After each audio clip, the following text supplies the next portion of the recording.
Bapa, saatnya Kau bicara buat kami untuk menuntun, mengarahkan dan menerangi langkah-langkah kami, sehingga makin hari kami semakin dewasa, semakin hari kami semakin sempurna di dalam kehendak-Mu, dan semakin hari kami semakin berkenan bagi kemuliaan nama-Mu Tuhan, dan kami boleh menyelesaikan kepercayaan yang Kau berikan sepanjang kami hidup. Bicara lewat hamba-Mu Tuhan, kami siap untuk diberkati. Di dalam nama Tuhan Yesus kami berdoa dan bersyukur bersama. Terima kasih Tuhan. Haleluya. Amin. Selamat hidup kembali di dalam. Apa doa dipatah? Haleluya. Allah kita hidup, amin. Allah kita nyata, bukan dongeng, bukan kata orang, Allah kita luar biasa.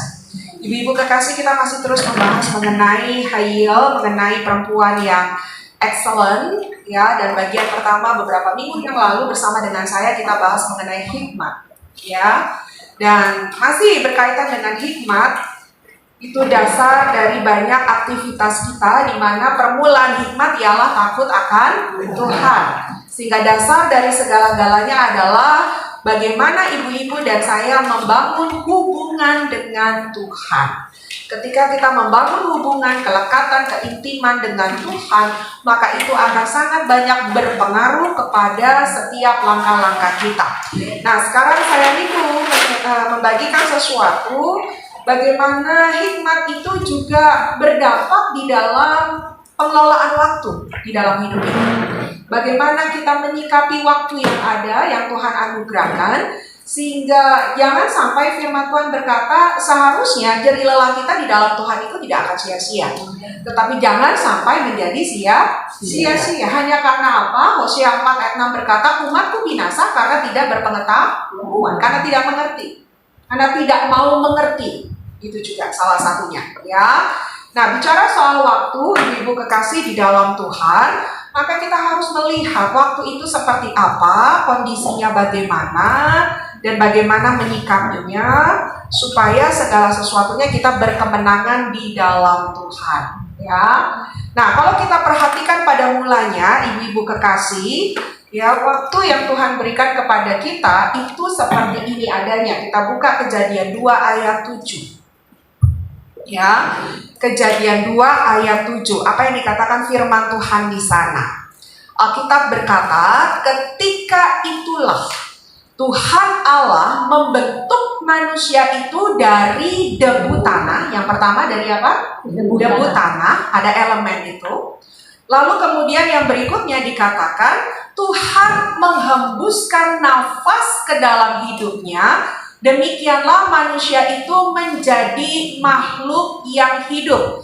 Perhatikan dari kalimat ini ada dua elemen yang signifikan yang membuat manusia itu hidup. Yang pertama kali manusia itu dibentuk dari debu tanah. Dan kalau sampai dengan kalimat itu saja, ibu-ibu akan melihat apakah manusia sudah hidup? Belum. Oke, baru berbentuk layaknya patung. Oke. Nah, kapan manusia itu dikatakan hidup? Ketika ada roh, ada nefes hayeh yang dihembuskan ke dalam pribadinya manusia.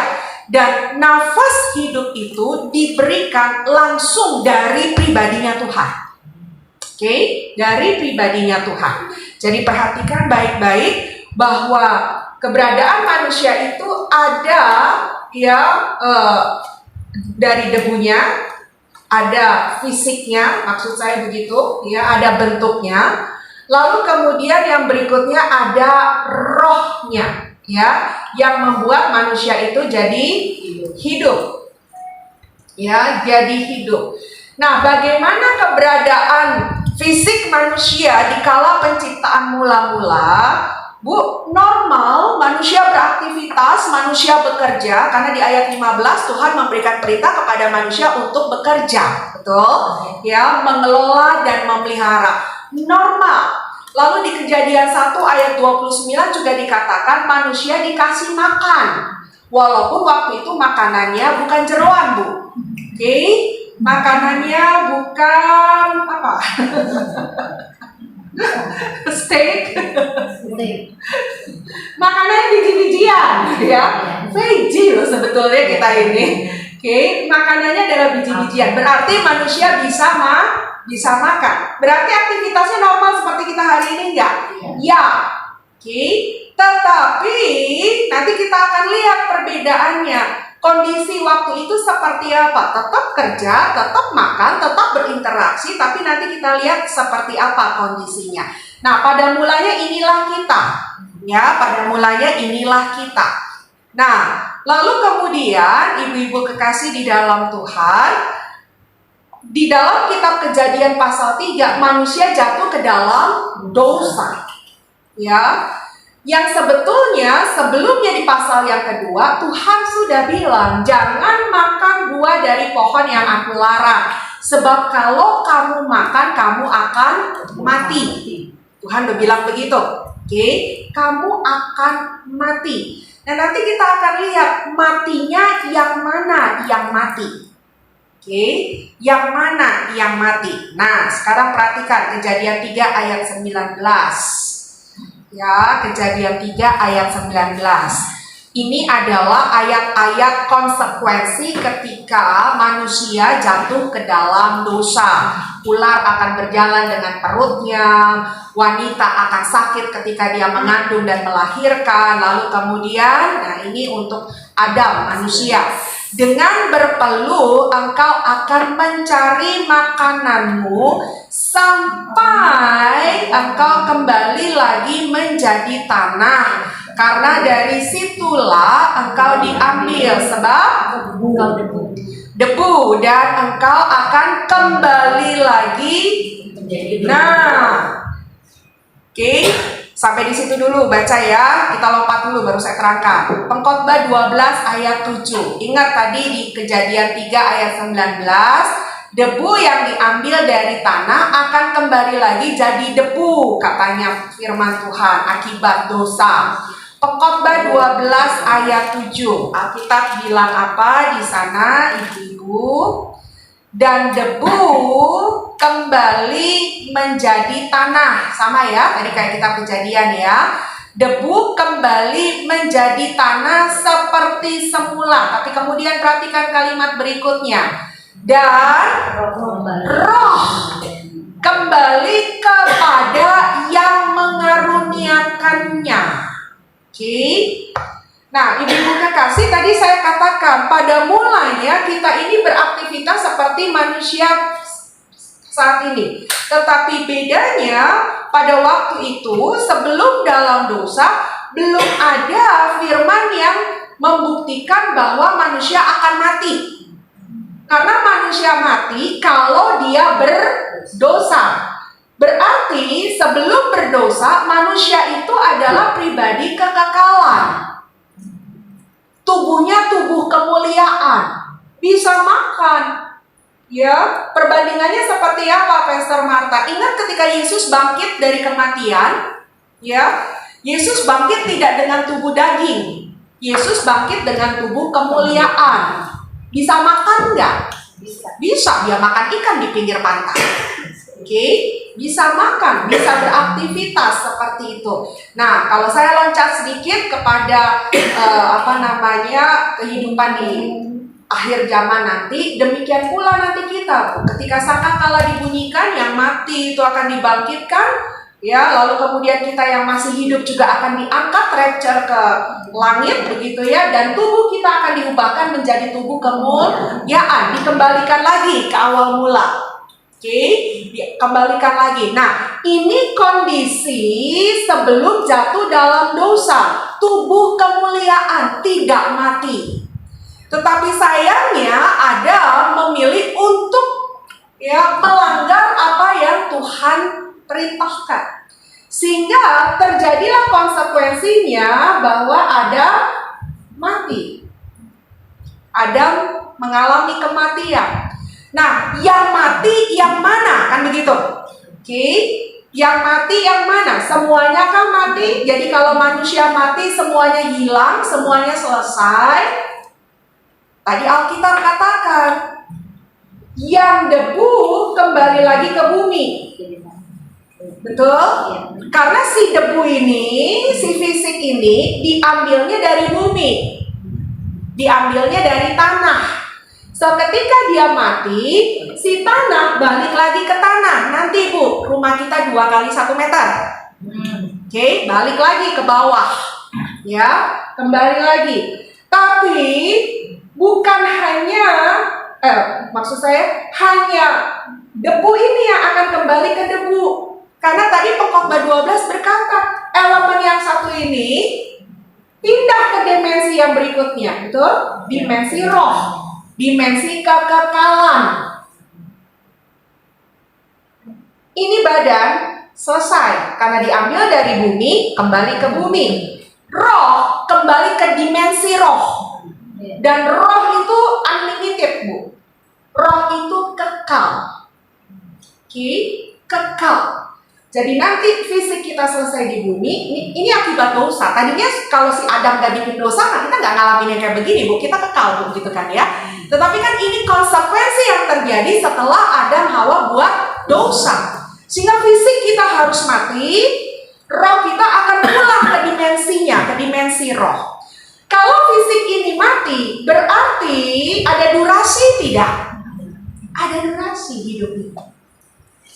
Karena ada lahir, ada mati. Kalau tadi di tubuh kemuliaan nggak berdurasi, Bu, nggak berdurasi, oke? Ya, tetapi ketika jatuh di dalam dosa, maka ada durasinya. Bahkan di Kejadian pasal yang ke-6, ketika manusia ya berbuat hal yang menyakiti hati Tuhan, di situ Tuhan sudah menyatakan umur manusia itu sekian, lalu belakangnya ada satu kata, saja. Gitu, saja. Nah, berarti kan terbatas. Betul? Terbatas. Oke. Kalau dikatakan fisik ini akan kembali di bumi, berarti ada masa akhirnya. Berarti ada batasnya. Kalau ada batasnya, berarti ada durasinya. Oke. Nah, ini mesti dipahami, Bu. Ya, dipahami.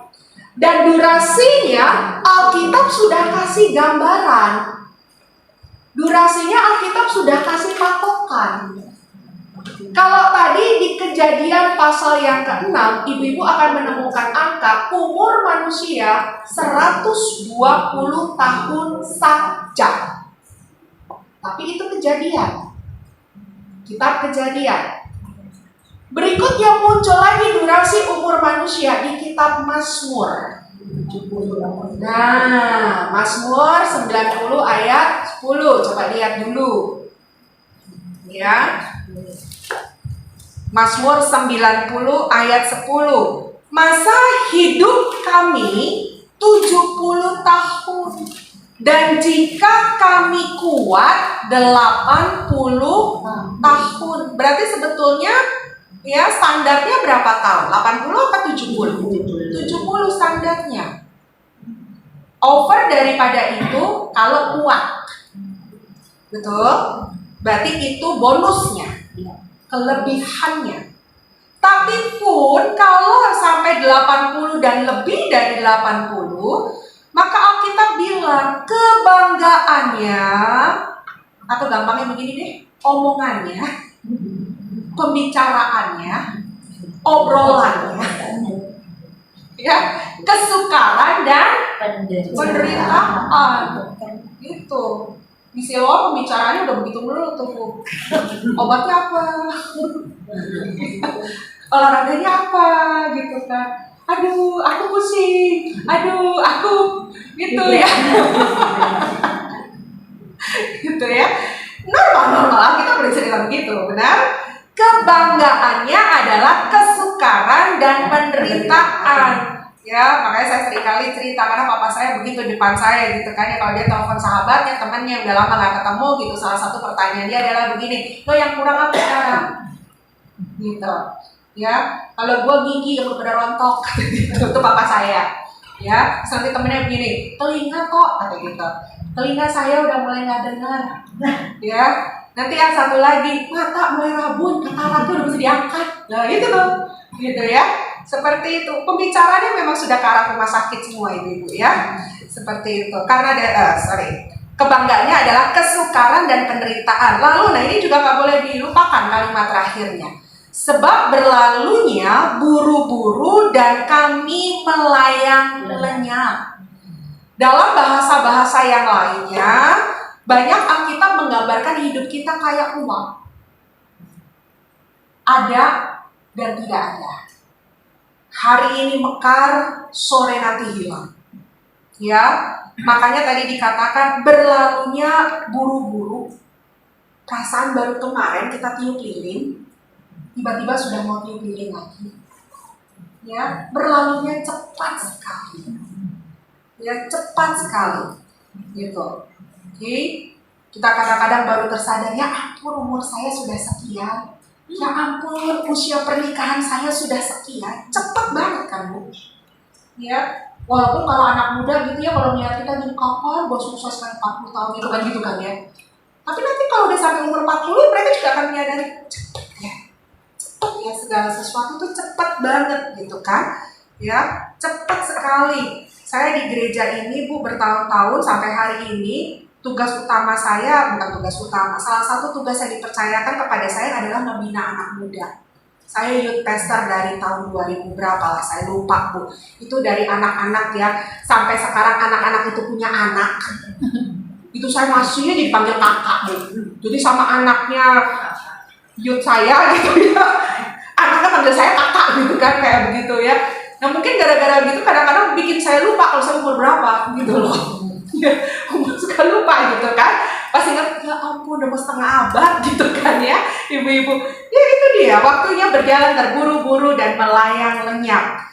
Tapi lihat kembali lagi, durasinya sudah diberikan patokan sama Tuhan 70 atau kalau buat 80. Tetapi lihat konsekuensi-konsekuensi yang ada. Yuk ngintip sebentar ke Kejadian 5. Ngintip sebentar ke situ. Di Kejadian 5 itu ada satu pasal yang menginformasikan umurnya manusia. Coba temukan yang umur paling lama siapa tuh di situ? Yang paling besar angkanya berapa? Kejadian pasal 5.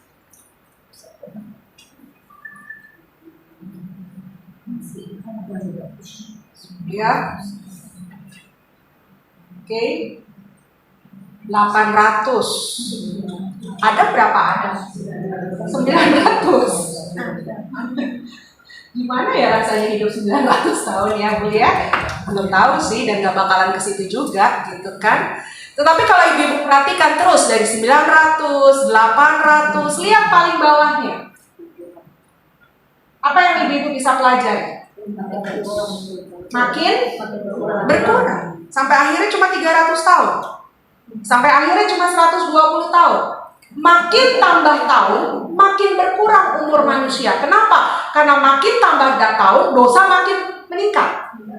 Ketika dosa makin meningkat, yang namanya perilaku merusak makin meningkat. Makanya sekarang meraih 70 tahun juga itu anugerah, Bu. Kalau dulu setiap kali kita mendengar sakit apa? Jantung. Bayangan kita pasti oma-oma. Betul? Sakit apa? Diabetes. Bayangan kita pasti opa-opa. Tapi sekarang sakit apa? Jantung. Ya ampun baru umur 30. Ya ampun baru baby. Lihat. Semakin tambah tahun, dosa semakin meningkat, kerusakan makin memuncak. Sehingga konsekuensi umur manusia makin rendah, Bu. Penyakit makin lama makin rendah usianya. Betul? Ya kita nggak bisa bilang apa-apa. Lihat polusi udah semakin luar biasa. Ini kan konsekuensi yang ada. Jadi 70 tahun pun ini buat kita udah angka terlalu kecil sekali. Dan sekarang realitanya angka ini bisa semakin kecil. Betul? Bisa semakin kecil. Oke? Jadi betul Alkitab berkata berlalunya buru-buru. Ya, buru-buru.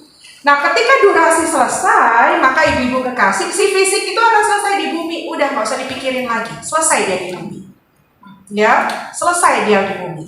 Yang harus sekarang menjadi fokus kita adalah si roh itu yang masih melanjut. Oke? Fisik, badan, tubuh, kaki, gigi, mata, semuanya akan selesai di kubur. Selesai di tanah. Tapi jangan lupa, ada yang masih melanjut. Oke? Dan melanjut ini tidak ada durasinya. Coba lihat lagi, ngintip dulu sebentar ke Pengkhotbah 3 ayat 11. Ya, kalau kita dengar Pengkhotbah 3 ayat 16, biasanya yang diikat cuma segala sesuatu indah pada waktunya, kan begitu kan? Itu aja yang dihafal ya, ibu-ibu ya. Ada kalimat berikutnya yang penting di sana, Pengkhotbah 3 ayat 11. Ia membuat segala sesuatu indah pada waktunya, bahkan ia memberikan apa? Kekekalan dalam hati mereka. Ada kekekalan dalam pribadinya manusia. Dari dua elemen ini jelas yang mana? Yang roh. Karena roh itu sifatnya kekal adanya. Nah, tubuh ini akan selesai. Mau dijaga pakai vitamin, mau ditarik kiri kanan pakai botok, selesai bu di bumi. Selesai. Oke, selesai. Nah sekarang kita orang-orang di dalam Tuhan harus memahami ada bagian yang tidak akan selesai. Ya, bahkan sebaliknya, itu mau kita lakukan apapun, kita mau kerjakan apapun, elemen yang itu tidak akan pernah selesai. Karena kekal, yaitu yang namanya roh kita. Ya, roh kita. Nah, pada waktu kematian kita temukan, maka roh itu akan berpindah ke dimensi yang lain. Nah, ketika dia berpindah ke dimensi yang lain, maka kerinduan Tuhan adalah, ini yang penting kita harus ketahui. Coba lihat ya, Ibrani 12 ayat 23. Saya masih kasih gambaran besarnya dulu, ibu-ibu. Ibrani 12 ayat 23. Dan kepada jemaat anak sulung yang namanya terdaftar di sorga, dan kepada Allah yang menghakimi semua orang, dan kepada roh-roh orang-orang benar yang telah menjadi sempurna. Oke, berarti nanti ketika menghadap pengadilan tahta Tuhan, yang Tuhan rindukan dari roh-roh orang benarnya adalah kesempurnaan. Ya, kesempurnaan. Kenapa muncul kata sempurna, Bu Marta? Karena ingat Roma 3:23. Oke. Kenapa manusia jadi mati? Akibat dosa. Ketika dosa bekerja, kemuliaan Tuhan hancur. Gambar dan rupa Tuhan hancur. Manusia tidak lagi menjadi pribadi yang sempurna. Hancur semuanya. Nah, ya, ketika nanti kita pulang ke dimensi kekal, Tuhan berkerinduan roh yang hancur tadi akibat dosa telah menjadi sempurna. Jadi ada standar tuh, Bu. Ada standar tuh pulang ke surga. Nggak enak-enak aja gitu. Oke? Yang Tuhan inginkan, ketika kita menghadap tahta keadilan Bapa, ketika nanti ada di dimensi kekekalan, rohmu hai orang benar, sempurna. Oke? Sempurna. Yuk, satu ayat yang lebih ekstrim, tapi ini kebenaran. Ya, Matius 5:20. Matius 5:20. Yesus berkata demikian, aku berkata kepadamu. Ya, artinya ini Yesus berkata sama Marta, Yesus berkata ya sama Bu Anggia, Yesus berkata sama semua Bu Dina dan lain sebagainya. Aku berkata kepadamu, jika hidup keagamaanmu tidak lebih benar daripada hidup keagamaan ahli-ahli Taurat dan orang-orang Farisi, lanjutkan Bu. Sesungguhnya kamu tidak akan masuk ke dalam kerajaan surga. Emangnya masuk surga cuma timbang baptis?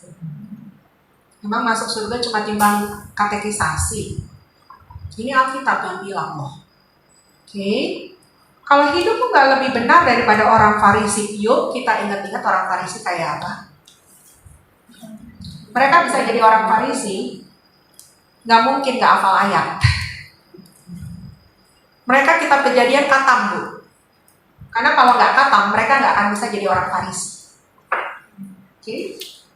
Dan kalau sampai dia menjadi seorang Farisi, itu hidup keagamaannya nggak ada yang miss, nggak ada yang skip. Bagaimana mereka kasih perpuluhan, bagaimana mereka memberikan persembahan sukarela, bagaimana mereka memberikan yang namanya ukupan pagi, ukupan sore, bagaimana mereka yang namanya itu nggak akan miss.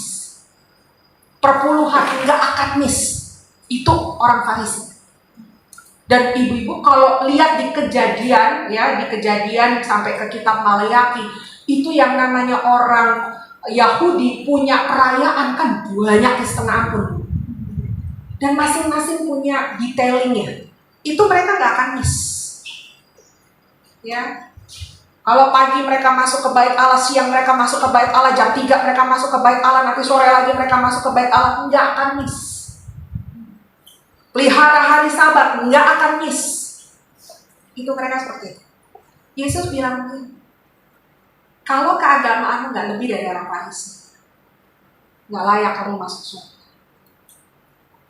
Atau dengan kata lain begini, kalau keagamaanmu nggak beda sama orang Farisi, sama-sama cuma sampai beragama, kamu nggak layak masuk surga.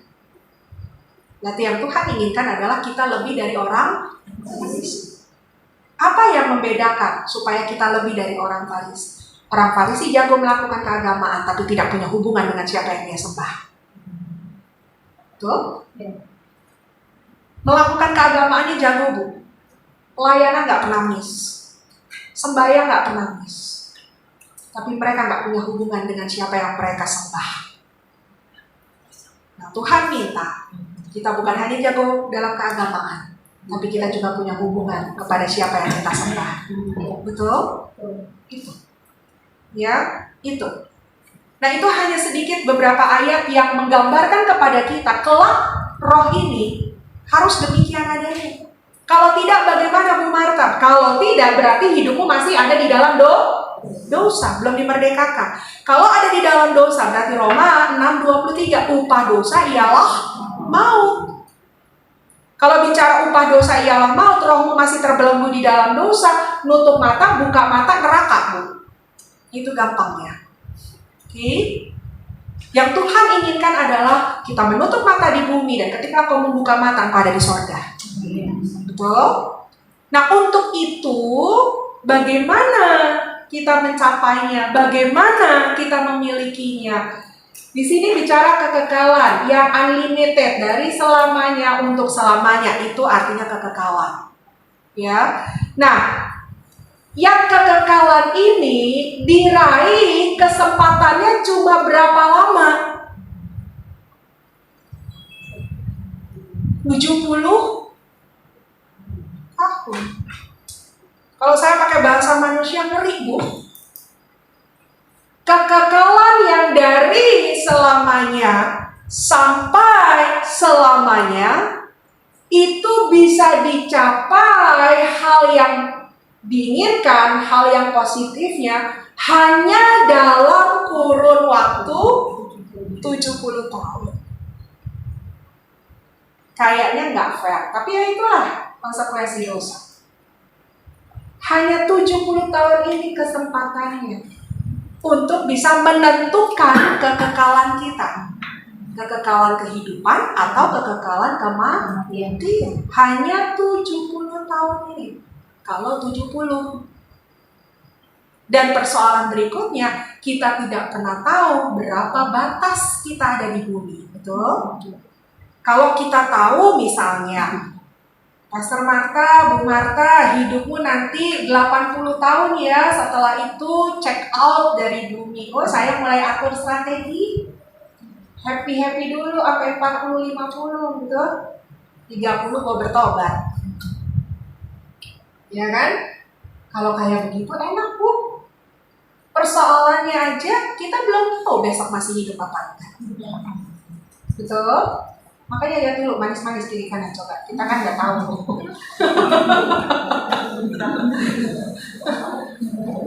Kita nggak tahu. Ya, kita nggak tahu apakah nanti sore, apakah besok, apakah lusa, apakah 20 tahun lagi. Nggak tahu. Ini kan angka teori firman. Tapi angka kita kan nggak tahu. Ya, bersyukur ibu-ibu yang sudah melampaui 50-60 di sini. Gitu ya. Sudah angkanya misalnya lewat dari angka 40, angka 50. Nah, saya masih di bawah 50, Bu. Masih mikir, nyampe nggak di setengah abad? Betul? Kalau yang udah setengah abad lewat udah bisa ngomong, gue udah lewat setengah abad, kan gitu kan? Nah, kalau saya masih mikir, sampai nggak setengah abad? Betul? Itu misteri yang ada pada kita dan kita nggak pernah bisa tahu. Ya, sehingga ibu-ibu kekasih di dalam Tuhan harus dipahami hari ini, angka di mana kita ada di bumi itu berharga, Bu. Amin. Itu waktu yang sangat krusial. Itu waktu yang sangat berharga sesungguhnya. Ya. Itu pun ibu-ibu kekasih di dalam Tuhan. Kan Alkitab berkata Roma 3:23, semua orang telah berbuat dosa. Berarti ketika kita lahir dalam dosa. Dan kita pun tidak tahu kapan turning point-nya. Kapan kita lahir barunya, kan begitu kan ya. Let's say misalnya begini, ibu-ibu hidup misalnya 60 tahun. Ya. Lalu ibu-ibu baru terima Yesus di umur 40 tahun, Bu. Oke. Berarti ibu-ibu hanya punya waktu untuk mengejar kesempurnaan berapa lama? 20 tahun. Kalau sekiranya misalnya andai-andai 60 tahun. 20 tahun, Bu. Karena 40 tahun ibu-ibu udah sia-siakan, kan begitu kan? Hanya tinggal 20 tahun untuk mengejar. Ada orang yang mungkin hidupnya 60 tahun, dia terima Yesus umur katakanlah 20 tahun kebalikannya. Berarti dia punya durasi 40 tahun. Ya. Lihat, Bu. Dia punya durasi lebih lama untuk menyempurnakan dirinya, sementara yang 20 tahun pasti lebih singkat, betul? Ya kita nggak tahu 40 tahun, 20 tahun kita nggak tahu yang benar yang mana, realnya yang mana, begitu kan ya. Tapi kan paling tidak begini, Bu, kalau misalnya semakin besar angka kita ketika kita terima Yesus, kan semakin singkat durasi waktu kita untuk hidup benar di dalam Dia. Betul? Sehingga kalau menyadari hal ini, harusnya jauh lebih tidak main-main di dalam Tuhan. Betul? Bukan berarti ini juga bisa main-main, enggak, Bu. Tetapi kalau saya boleh kasih perbandingannya, yang ini kan memang kerja kerasnya akan lebih nih. Karena masa durasinya lebih singkat, betul? Sekarang kalau udah misalnya gini, saya terima Yesus umur 40 tahun, saya turning point sama Tuhan 40 tahun. Tuhan bilang di Alkitab 70, let's say saya 60 tahun. Berarti saya tinggal 20 tahun lagi. Lalu kalau udah sadar tinggal 20 tahun lagi, masih main-main, kan kebangetan. Betul nggak? Masih sia-sia sama Tuhan, masih sembarangan sama Tuhan, kan kebangetan, Bu. Ya, kebangetan gitu. Ya mungkin agak berbeda dengan yang 20 tahun terima Yesus. Mungkin dia masih nyantai lah, walaupun juga dia pastinya nggak akan main-main gitu kan ya. Tapi kan agak lebih aware yang mana? Yang umurnya udah banyak. Betul? Yang umurnya udah banyak. Nah ayo, saya tanamkan ini sama kehidupan kita. Kalau hari ini aku ada di dalam Kristus, berapapun usiaku hari ini, itu anugerah Tuhan. Tetapi itu pun mengingatkan kepadaku, berarti aku harus lebih dan sungguh-sungguh kepada Tuhan. Betul? Karena durasinya udah semakin sedikit. Ya. Nah, maka dari itu Alkitab bilang demikian, Efesus 5 ayat 15-17. Efesus 5 ayat 15 dan 17. Yuk kita baca sama-sama ya. Alkitab bilang apa di sana? Di kitab Efesus pasalnya yang kelima, ayatnya yang ke-15 sampai 17. 1, 2, 3. Karena itu perhatikanlah dengan seksama bagaimana kamu hidup. Janganlah seperti orang lebal, tetapi nah 16, dan pergunakanlah waktu yang ada, karena hari-hari ini adalah jahat. Sebab itu ibu-ibu Siloam, janganlah kamu bodoh, tetapi supaya kamu mengerti kehendak Tuhan. di durasi durasi ini itu yang Alkitab bilang sama kita hari ini. Oke, perhatikanlah dengan seksama. Seksama artinya sungguh-sungguh, serius, fokus, betul? Bagaimana kamu hidup? Jangan jadi orang bebal. Orang bebal tuh apa? Bu, Alkitab tuh sampai kasih gambaran begini. Mendingan ketemu mama beruang daripada ketemu orang bebal. Mengerikan orang bebal itu. Dikasih tahu nggak mau tahu, dikasih tahu merasa dia lebih pintar. Itu orang bebal kayak gitu. Sampai Alkitab di kitab Amsal bilang gitu, mendingan ketemu sama induk beruang daripada ketemu sama orang bebal. Nah, Alkitab bilang, jangan sampai durasi hidupmu engkau jadi orang bebal, tetapi engkau harus jadi orang yang bijaksana. Oke? Dan pergunakanlah waktu yang ada, karena waktu kita cuma ada segitu-gitunya, Bu. Karena hari-hari ini adalah jahat. Artinya apa? Di dalam menjalani waktu itu, di dalam berjuang mencapai kesempurnaan di dalam Tuhan, tantangannya banyak. Karena kita juga hidup berdampingan dengan kejahatan yang akan menarik kita untuk menjadi pribadi yang jahat, juga akan tetap bekerja. Makanya diawali dengan kata-kata di ayat 15, seksama. Karena kalau kita nggak serius, nggak sungguh-sungguh, nggak seksama, kita bertanding di tengah-tengah iblis kiri kanan kita, Bu. Nggak mudah. Oke, nggak mudah. Ya. Kalau kita masih lihat kiri kanan, kita masih setengah-setengah gitu ya, ketika iblis tarik kita, ya ketarik kita. Tapi kalau kita fokus sama Tuhan, iblis mau ngapa-ngapain itu kayak ada peribahasa bilang begitu ya, anjing menggonggong kafilah berlari, ya kan? Biarin aja dia menggonggong, biarin aja lo korupsi, biarin aja lo berzina sendiri, gua mah enggak gitu kan? Nah, kayak begitu, sama. Oke? Jadi waktu yang diberikan ya, dilakukanlah Efesus 5 ayat 15 sampai 17. Dan kalau lebih dipahami lagi, Bu, waktu yang kita miliki itu durasinya sebetulnya kalau realitanya bukan 70 tahun, bukan 80 tahun, tapi 24 jam. Oke? Ya, waktu yang kita ketahui untuk dijalani itu realnya 24 jam. Kenapa 24 jam? Karena kita ini melek cuma di hari ini. Betul? Yang kemarin udah lewat. Yang besok belum ada. Jadi kita ini melek, bergerak, bernafas itu hanya hari ini. Makanya Alkitab bilang, ini ayat yang sering kali saya sampaikan ke Siloam ya ibu-ibu ya, Ibrani 4 ayat 7 ya, baca yuk. Ibrani 4 ayat 7, Alkitab berkata demikian. Sebab itu Tuhan menetapkan pula suatu hari, yaitu hari ini, ketika ia setelah sekian lama berfirman dengan perantaran Daud seperti dikatakan di atas, pada hari ini jika kamu mendengar suaranya, janganlah keraskan hatimu. Karena ibu dengar firman Tuhan hari ini juga cuma hari ini, ya. Karena besok hari juga belum tentu ibu-ibu kalau masih diizinkan hidup esok hari, firmannya akan dengar sama seperti hari ini, betul? Ya. Oke. Ibu-ibu mendengarkan apa yang saya sampaikan dari tadi sampai sekarang itu cuma hari ini.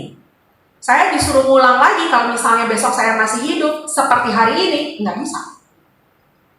Jadi yang ibu dengerin dari pribadi saya hari ini tentang firman Tuhan hanya ada hari ini. Makanya sebetulnya setiap firman Tuhan itu ya special edition, Bu. Iya. Betul? Nggak dengar, lewat. Nggak akan diulang. Bisa lewat YouTube, beda. Ya, beda, Bu. Beda. Oke?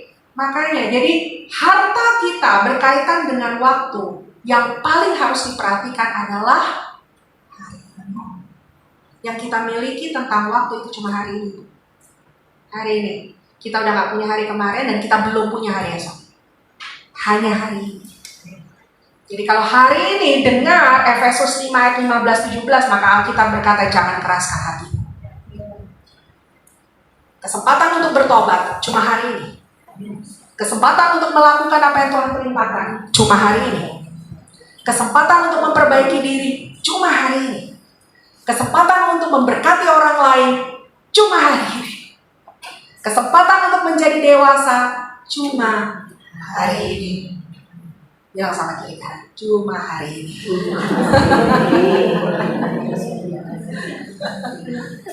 Amin. Ya. Oke, cuma hari ini. Jadi kalau nggak dipakai betul-betul sesuai dengan kehendak Tuhan, iya tuh kata mamanya, menyesal. Ya, masih ada hari esok kalau, betul? Makanya Alkitab juga ada satu ayat bilang begini, jangan membanggakan hari esok, karena hari esok belum datang. Ya, karena hidup cuma hari. Ini aja udah berapa jam ya? Udah hampir 12 jam, betul? Ya, dari jam 00 tadi. Oke, berarti sisanya cuma tinggal 12 jam. Iya, yang harus diberesin, yang harus dikerjakan, yang harus dilakukan, ayo. Oke, hidup cuma untuk hari ini. Hidup hanya hari ini, untuk hari ini. Oke, ya. Nah, lihat. Makanya waktu itu adalah sesuatu yang berharga. Ya. Dan waktu itu adalah kekayaan yang tiada taranya. Karena di dalam 24 jam kita bisa lakukan apa saja. Betul? Ya. Kalau nggak ada waktu, ya nggak ada yang bisa kita kerjakan. Karena ketika kita menjadi orang mati nggak bisa ngerjain apa-apa. Betul? Jadi ketika kita masih punya waktu, pun waktu itu hanya tinggal 12 jam, itu mahal harganya.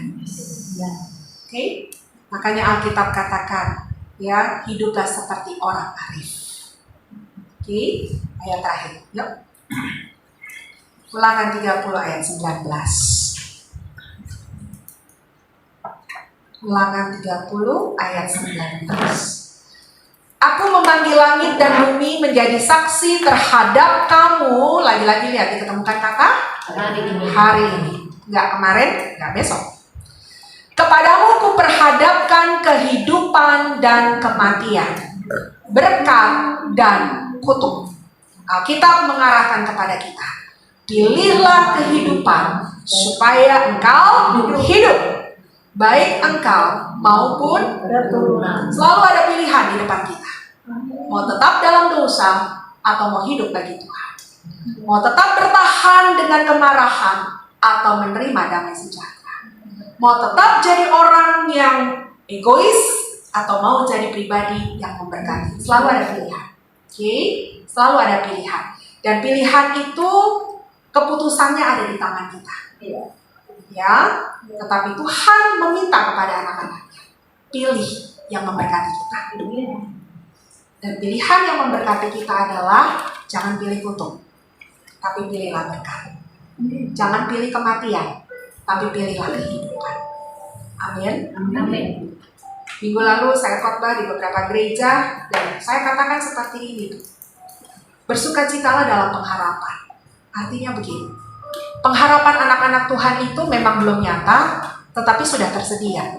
Artinya apa? Bagian kita ini akan dimuliakan pada waktunya. Dan kemuliaan itu tidak terbanding dengan apapun yang kita alami di bumi.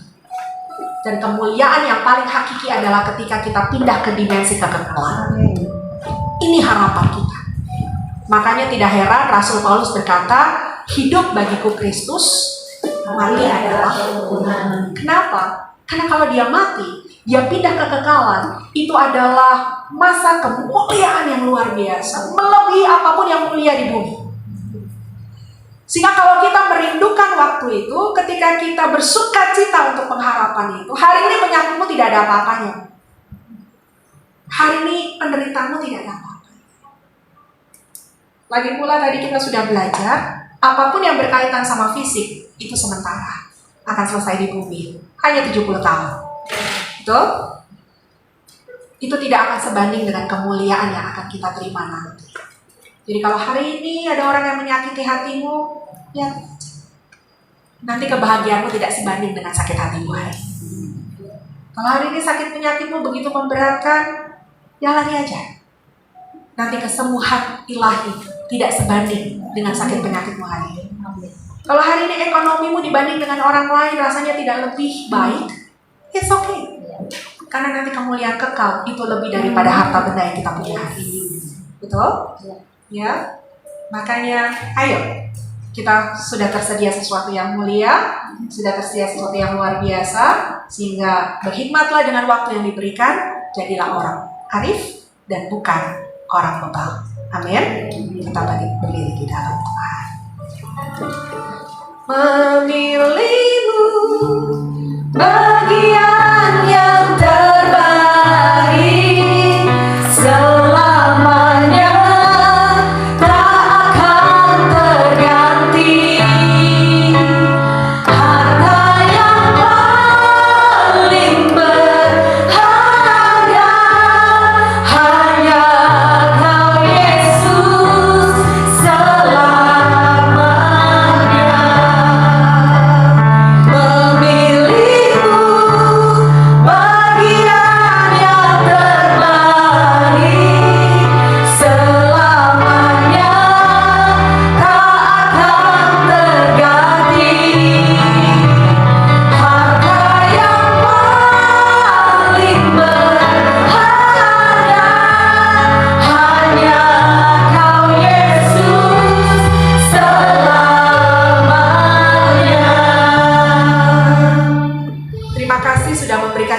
Setiap kami Tuhan, sehingga kami punya Yesus di dalam diri kami. Itu melebihi dari harta benda, melebihi dari jabatan, melebihi dari apapun yang kami punya, sebab di dalam Engkau ada segala sesuatu. Engkau adalah harta yang paling berharga buat kami ya Tuhan, dan Engkau adalah jaminan buat kami untuk meraih segala yang indah, segala yang baik, dan segala yang memberkati. Sehingga Tuhan, biarlah kami mau lebih dalam lagi dalam kecintaan kami dengan Engkau. Kami mau lebih dalam lagi mengenal Yesus di dalam hari-hari kami. Kami mau lebih lagi menggenapi apa yang Kau perintahkan kepada kami, sehingga ketika kami menghadap Engkau, kapanpun itu waktunya, roh kami sempurna di hadapan Tuhan. Roh Kudus, tolong kami hari ini. Tolong kami. Engkau sudah mengingatkan kami cuma hidup hari ini Tuhan. Sehingga berapa jam lagi ke depan, biarlah kami pergunakan seturut kehendak Tuhan. Tuntun kami, arahkan kami, ingatkan kami. Apa yang harus kami ubah, apa yang harus kami selesaikan, apa yang harus kami berikan. Tuntun kami Tuhan, tuntun kami. Terima kasih Kau telah mengasihi kami. Firman yang Kau berikan tanda Engkau mencintai kami Tuhan. Engkau tidak ingin kami binasa, tapi Kau ingin kami hidup kekal selama-lamanya. Terima kasih Tuhan. Terima kasih untuk arahan. Untuk itu mari kekasih-kekasih Tuhan, selagi masih ada hari ini, pergunakanlah waktu dengan seksama. Jangan seperti orang bebal, tetapi seperti orang arif. Lekat terus sama Tuhan, lekat terus, utamakan Tuhan terus di atas segala-galanya. Kita sudah membuktikan bahwa dengan demikian kita tidak akan pernah dikecewakan Tuhan. Terima kasih Tuhan, terima kasih. Mampukan kami Roh Kudus, mampukan kami Bapa, mampukan kami, mampukan kami. Haleluya, haleluya, haleluya. Mari kembalikan memilihmu bagian yang terbaik selamanya, tak akan berganti. Harta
dalam hidup kami. Di dalam nama Yesus kami berdoa dan bersyukur bersama, kita katakan amin.